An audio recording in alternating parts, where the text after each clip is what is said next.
కాకులో అవును, అదేంటి అమ్మగారు అంత డల్ గా ఉన్నారు? ఏం చెప్పమంటావు చారు?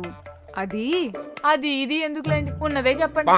ఇను మీ అయ్యగారు ఉన్నారు కదా, రోజు రాత్రికి వాళ్ళ చచ్చిపోయిన బామ్మ గురించి చాలా కలవరిస్తున్నాడు. ఏందో మాట్లాడాలంటున్నాడు. ఏం చేయాలో నాకేం అర్థమైతలేదు. నాకు తెలిసిన బాబా ఒకడున్నాడు, పిలిపించమంటారా? ఇది దయ్యం కాదు చారు, ఇది వేరే. అయితే దీనికి పరిష్కారం నేనే ఇస్తా. మరి నా జీతం పెంచుతారా? పెంచుతాను లేవేముంది, అది ఏందో చెప్పు. అయితే ఓ పని చేయండి అమ్మగారు, అయ్యగారు పడుకున్నప్పుడు వాళ్ళ బామ్మగారు లాగా ఎవరితోనే మాట్లాడిచ్చండి. ఆయన మనసులో మాట చెప్పేస్తాడు, ఇక కలవరించడం ఏమనేస్తారు. ఐడియా మస్తు ఇచ్చినో చారు.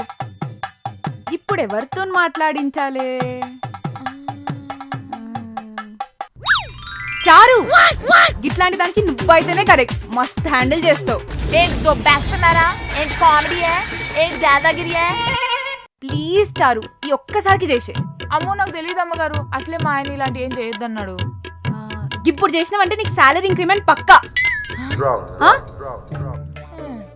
అప్పట్లో పాత చీరలతో కొట్టేవాళ్ళు, ఇప్పుడు శాలరీలతో కొడుతున్నారు. సరేలే, ఇంకేం చేస్తాం, చేస్తాం.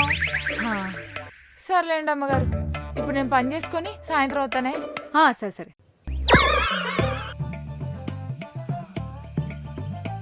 నాను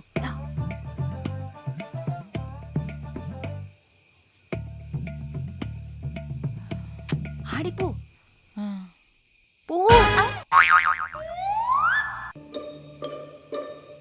బామా, ఆ రోజు చెప్పాను కదే, నా మాట విన్నావా?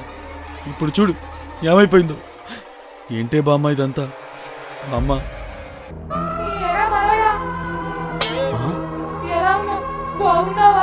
బామ్మ, వచ్చేసావా?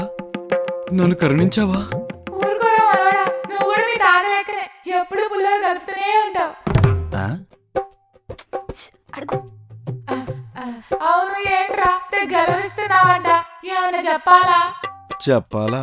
చాలా చెప్పాలి, కానీ ఎక్కడ మొదలెట్టాలో తెలియట్లేదే బామ్మ. సరే, నువ్వు ఆలోచిస్తుండు, నేను వెళ్ళొస్తా. బామ్మ వెళ్ళిపోతావా? నీ మోసాలి దానా, నీ వల్ల నా జీవితం సంక నాకిపోయింది కదే.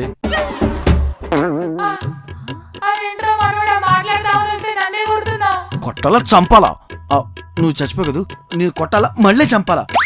కోడి కింద పొదుగుతున్న గుడ్డును తీసుకొచ్చి పెనం మీద ఆమ్లెట్ ఇస్తావు కదే. చివరి కోరిక అని చెప్పి నాకు పెళ్లి చేసి పడుతుపోయావు కదే. ఇప్పుడు దీంతో వేగలకు చస్తున్నా. ఎందుక రామ్ రోజు బామ్మ అని కలవరించింది? అమ్మగారు, అయినా చచ్చిపోయి నా మీద